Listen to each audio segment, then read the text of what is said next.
Mes chers compatriotes, après une longue et inexplicable attente, les résultats provisoires du premier tour de l'élection présidentielle du 19 juillet ont été annoncés hier par le ministère de l'administration territoriale et de la décentralisation. Je tiens ici à remercier chaleureusement les Maliennes et les Maliens qui ont voté pour les candidats du changement, de l'alternance et de la rupture. Merci pour votre courage et votre mobilisation, car nous savons tous que tout a été fait par le gouvernement pour empêcher la libre expression de la volonté du peuple lors du scrutin du 29 juillet. Une mention spéciale à la presse nationale et internationale qui, avec courage et abnégation, ont couvert cette campagne. Mes chaleureuses félicitations aux femmes et aux jeunes du Mali qui ont défendu bec et ongles la démocratie et la République. Chers compatriotes, je dis haut et fort, ces résultats ne reflètent pas le vote des Maliennes et des Maliens. Ils ne sont ni sincères ni crédibles. Ce sont des résultats de la fraude, des bourrages honteux des urnes en faveur du président de la République sortant. Ils sont les fruits de grosses irrégularités et de violations délibérées de la loi électorale. Ce sont des résultats manipulés. Nous ne les accepterons pas.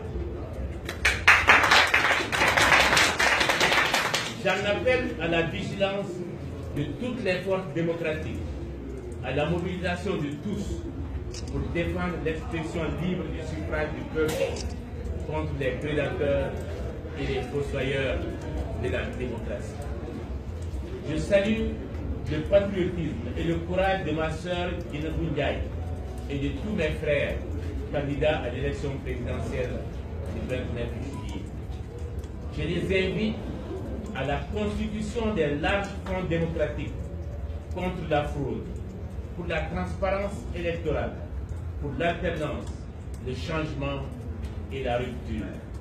Avec la mauvaise gouvernance, la rupture avec le système planique instauré il y a 5 ans que certains voudraient perpétuer. Ma chère sœur, mes chers frères, je vous invite à la constitution d'un front pour le Mali, car c'est du Mali dont il s'agit. C'est le Mali, c'est la démocratie malienne qu'il faut sauver. Malgré l'ampleur des fraudes et des irrégularités, la corruption et l'achat des consciences, les bourrages d'urnes, le camp du président sortant n'a pas atteint ses objectifs. Pour la première fois dans l'histoire de la démocratie malienne, un président sortant est contraint à un second tour. Grâce à vous, grâce à votre combativité, grâce à votre engagement pour le Mali, la stratégie du Takoclé a été mise en échec. Leurs plans, leurs rêves, leurs chimères d'une victoire dès le premier tour se sont évanouis devant la détermination de notre peuple, grâce à la volonté du peuple malien. Le 29 juillet, il y a eu un vote sanction contre le président sortant. La sanction d'un homme, d'un bilan, d'une gouvernance, la sanction de l'arrogance d'État, la sanction de la gouvernance du déclin. Le camp du changement, le camp du Mali est désormais majoritaire. Unissons-nous, mes sœurs, unissons-nous, mes frères. La victoire est proche, elle est à portée de main si nous nous rassemblons. Alors, en avant pour le rassemblement. Vive l'alternance et le changement, vive la démocratie, vive la République, vive le Mali.